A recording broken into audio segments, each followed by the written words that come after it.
Entre letras y otras pasiones. Un programa dirigido y conducido por la escritora y autora, poeta mexicana Paula Guzmán. Y transmitido a través de Pasión Radio. Seduciendo tus sentidos.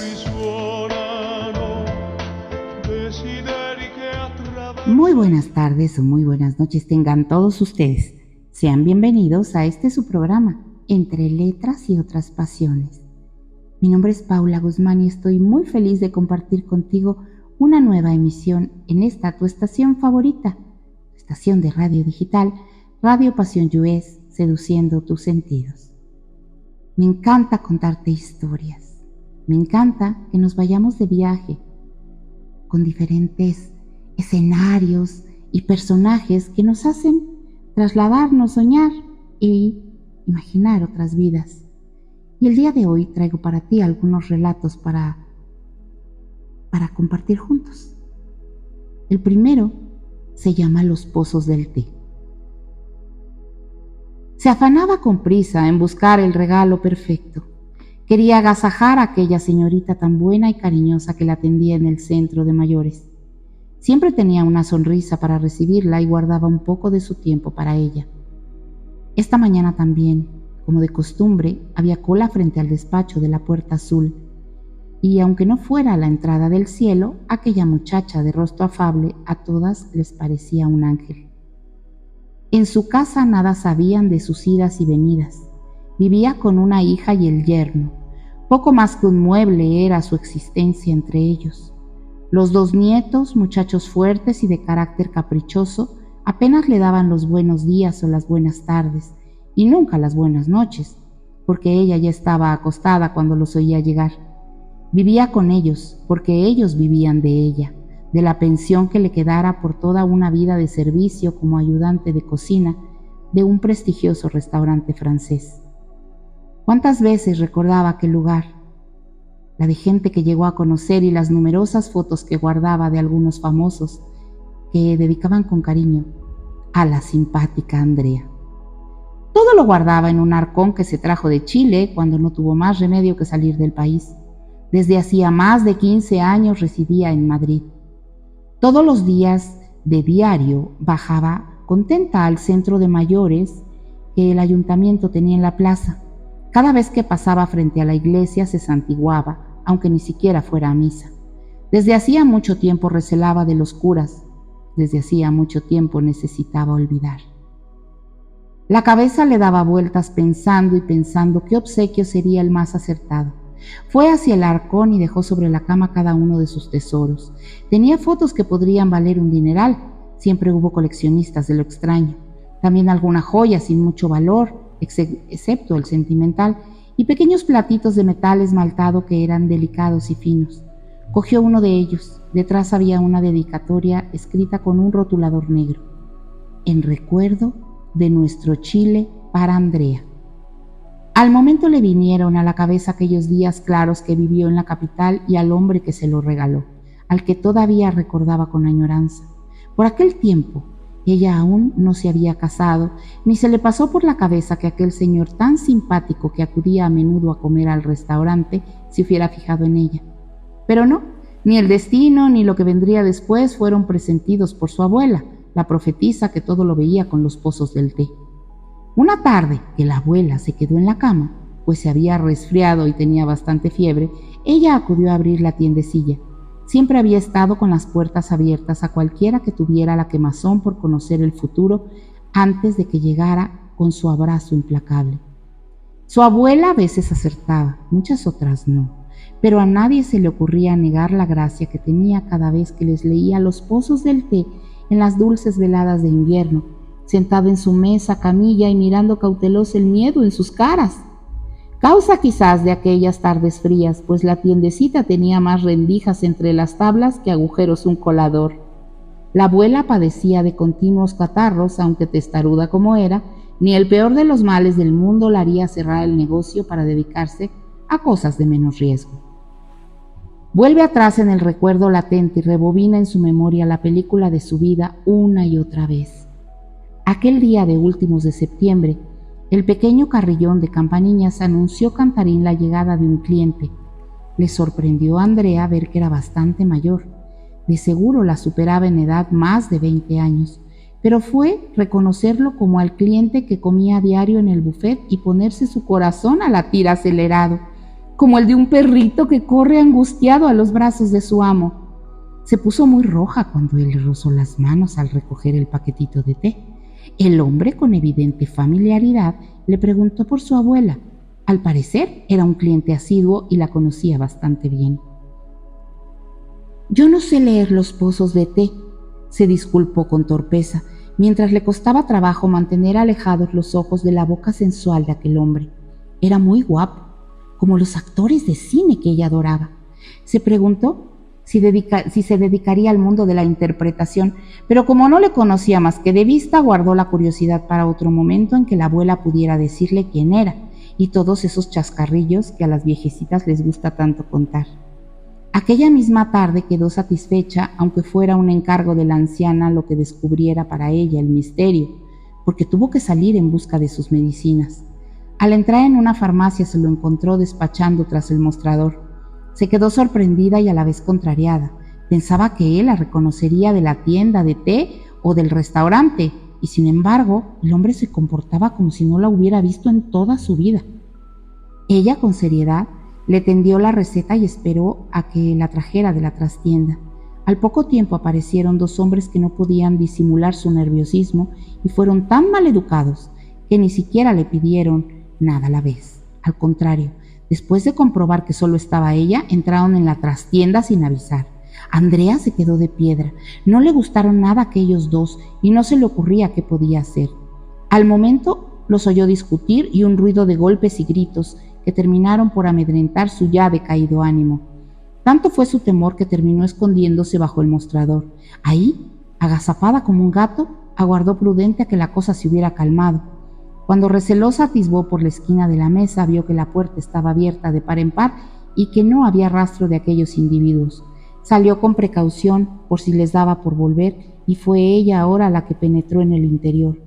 Un largo pasillo repleto de viejas estanterías donde se aposentaban los medicamentos y los botes cerámicos con las especias, se extendía ante ella adentrándose en el fondo de la trastienda.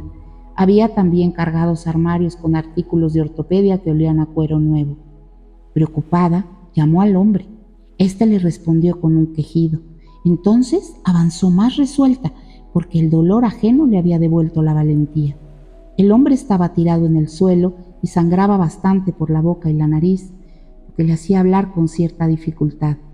Logró acomodarlo en un sillón, aunque era un hombre fornido. Reparó en que la salita también hacía las veces de despacho. Quizás era donde el hombre pasaba horas haciendo las cuentas de su negocio. Sobre la mesita había un teléfono y varios libros de contabilidad abiertos y manchados de sangre. Le limpió con lo primero que encontró a mano, una vieja toalla que servía para quitar el polvo, pero que estaba limpia. En un lavabo que había atrás de una de las puertas, le empapó con agua tibia y le fue limpiando la cara. El hombre se lo agradeció. Cuando se sintió más repuesto pudo hablar. Su voz sonaba gangosa y la sangre volvió a manar de un feo corte de labio. Andrea hizo ademán de salir en busca de ayuda, pero él la sujetó de la chaqueta tirando de ella y rogándole con la mirada que no lo hiciera. Confundida, se sentó a su lado. El hombre logró ponerse de pie con dificultad. De un estante cogió una cajita y se tomó un analgésico. Le dio las gracias y le pidió que se marchara y olvidara el incidente. No tenía que verse involucrada, ya había padecido bastante. Ella salió de ahí y olvidó que había venido a llevarse la receta de su abuela. Al día siguiente y con esa excusa volvió. Lo encontró más restablecido colocando unas muestras que le acababan de llegar. Pidió su receta y le preguntó interesándose por sus heridas. El hombre no pudo sonreírle, pero agradeció de nuevo su ayuda, rozándole la mano con suavidad. Y hasta ahí nada que contar y sin mucho que ocultar. La abuela le leyó esa tarde los pozos de la taza de té. «Serás desgraciada», le dijo, «pero te amarán como nadie lo ha sido nunca». Andrea sonrió tristemente. El amor era algo que ya había conocido y se sentía como si hubiera amado 100 años a aquel hombre. No dejaba de pensar en él y le pareció que también estaba interesado en ella. Una tarde, al abrir la tienda, la estaba esperando en la puerta. La abuela le hizo pasar, al parecer era uno de sus clientes más fieles. Le encantaba el té, la conversación y el poder de conocer el destino unos pasos antes de que le alcanzara. Durante la velada no dejaba de mirarla, aunque hubiera a su lado otras mujeres mucho más acordes con su manera de pensar. Todas parecían encantadas con él, con su aire de hombre de mundo. Se metía en el meollo de 1000 historias y de todas salía vencedor. Pero los ojos de aquel hombre no se quitaban de su persona, y al final de la lectura y pronóstico de cada una de las tacitas de té, la abuela decidió que ya iba siendo hora de cerrar. A la salida él se ofreció gustoso a acompañarlas. La abuela, que tenía ojos de lince para las cuestiones amorosas, lo caló al instante. «No dejes escapar ese melón sin catar, amigo mío», le dijo por lo bajo para que su nieta no se molestara por la comparación. «Además de dulce, te hará la vida mucho más bonita. Pero ojo, no todo será un camino sencillo. Recuerda que, aunque te gusten las rosas, también tienen espinas». Elías, que así se llamaba, las dejó a la puerta y pidió a la abuela, un tanto comedido, permiso para visitarlas en la intimidad. La abuela le contestó que cuando él quisiera sería bien recibido. Al llegar a casa, entre ambas surgieron un montón de preguntas, algunas sin responder, pero aquella noche a Andrea le quedó claro que tenía que ayudar al farmacéutico del modo que le fuera posible. Supo que desde hacía 10 años era viudo y que tenía un hijo y que éste, aconsejado por el padre, había emigrado a España y ahí vivía con las hermanas de su difunta madre. Poco más le pudo contar, pero era suficiente. Le creía un buen hombre y su corazón tenía más que suficiente con eso. Con el paso de los días las visitas se hicieron más frecuentes y el amor entre ellos se fortaleció. Todo parecía ir bien con la sencillez de una costumbre buscada. Faltaba muy poco para que la boda se celebrara. Antes la abuela quiso leerles por última vez los pozos de té. Nada parecía interferir en la felicidad de la pareja y nada pronosticaron las aromáticas hierbas. Andrea y Elías tenían ante sí un futuro prometedor, lleno de dicha. La mañana de la boda todos aguardaban expectantes, pero cosa inhabitual, la primera en llegar fue la novia. Después de esperar todo lo razonable en la puerta de la iglesia, la congoja se apoderó de Andrea. Algo muy grave le habría pasado a Elías que le impidiera venir. Entonces volvió a su memoria el ataque que sufriera y que hasta entonces había olvidado. Partieron en su busca llena de negros presentimientos. La puerta de la farmacia estaba abierta, cosa que no debería de ser en ese día tan especial. La recepción estaba vacía, y ni en la trastienda ni en el patio del establecimiento había nadie. Aunque preguntaron a todos los que lo conocían, ninguno de sus vecinos pudo dar noticias de él. Cerraron la farmacia para evitar robos y le avisaron a la autoridad. Uno de los agentes que acudió a su llamada se quedó mirándola. Andrea se estremeció. Le reconoció al instante como a uno de los matones que lo golpeó. Sabía con tristeza que ya nunca más volvería a ver a Elías. Después, muerta de miedo y sin saber si su vida corría peligro, no podía dejar de pensar en aquel misterio. Unos días después de la desaparición de su novio, recibió la visita de un inspector. No era el mismo de la otra vez, pero no le parecieron distintas sus intenciones. Muy asustada, procuró relatarle que apenas sabía nada de la vida de su futuro marido, ni conocía la existencia de un supuesto diario que la policía necesitaba revisar con urgencia. Pensó que sería una prueba, la causa por la cual Elías había desaparecido.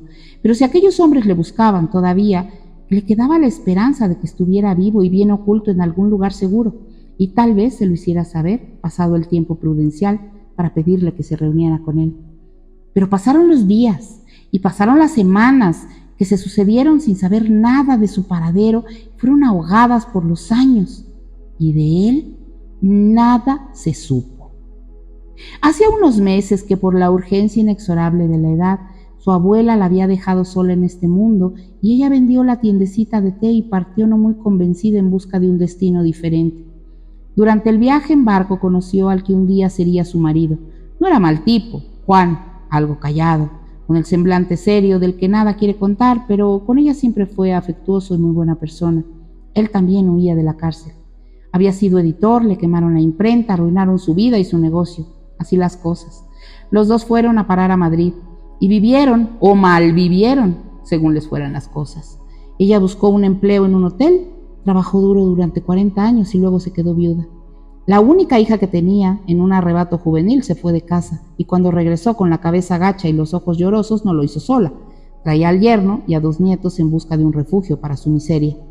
Así fue como se acostumbraron a vivir de ella, y ella se acostumbró a vivir para ellos, aunque se pasara el día en su cuarto viendo la tele, leyendo viejas cartas o mirando sus fotografías. Se había decidido ya, le regalaría a la señorita tan amable un platito chileno que Elías le regalara aquel bonito día de diciembre.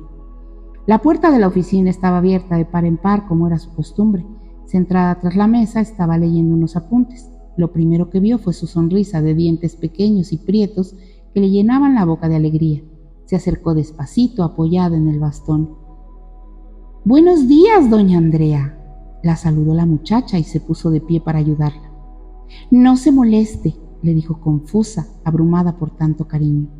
«Le traigo un pequeño obsequio, señorita. No es nada de importancia, un detallito». La muchacha lo desenvolvió. El envoltorio era un simple papel de periódico atado con una cuerda fina. Sorprendida miró el regalo. ¡Ah! «Pero si es como los que tiene mamá colgados de la pared de la entradita». Andrea se sorprendió y pensó que se había equivocado con el regalo, pues ya no era algo único. Tal vez la señorita no apreciara lo ya conocido. «Vaya», le dijo, «no fue para usted una sorpresa», y la miró desencantada. No, temo haberle dado una falsa impresión. Es muy bonito. Además tiene escrito algo por detrás. Seguro que para usted tendrá un gran valor sentimental». Decía: «Para Andrea, con todo mi cariño, Elías». Y hasta la letra se parece a la de mi abuelo, y él, fíjese usted qué casualidad, también se llama Elías. Andrea sintió un salto en el pecho y se le mudó la cara. Quizás su corazón acelerado venía a cobrarse una deuda muy antigua y haberla olvidado le pesaba. Nunca le buscó, se acomodó a lo fácil, a lo que le diera la vida. Cuando logró reponerse le preguntó: «¿Su abuelo también se llama así?». «Claro que sí. Mi abuelo vino de Chile ya hace muchos años. Mis tías lo acogieron en su casa, tuvo que huir, querían matarle. Ya sabe, la represión de entonces. Usted también tuvo que vivirlo. Dejó allí un negocio, su pequeña farmacia, que era todo su sustento. También dejó a una novia, eso le contó a mi padre.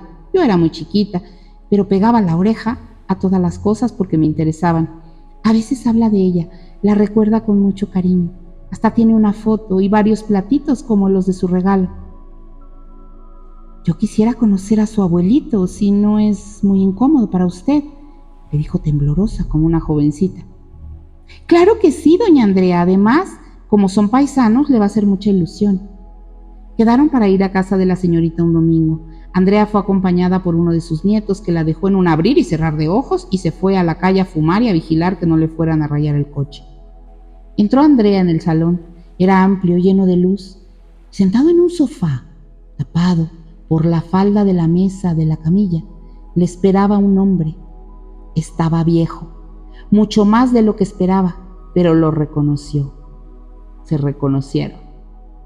Ella solo dijo una cosa: «¿Por qué no llamaste en tantos años ni me escribiste tan siquiera una postal?». Pero Elías no pudo contestarle. Su garganta, operada de cáncer, agujereada y cubierta por un cuello de felpa, se lo impedía. Él le pidió perdón con la mirada y acarició con ternura de entonces su blanda mano. Andrea aceptó su cálida caricia y se perdió en el brillo apagado de unos ojos que nunca la habían olvidado. ¿Y qué tal? ¿Qué te pareció este relato entrañable y nostálgico, no te parece? Así es. Como a veces hacemos planes y las cosas no salen. Y después de tantos años, por lo menos ella pudo encontrar el consuelo de volverlo a ver y de una disculpa.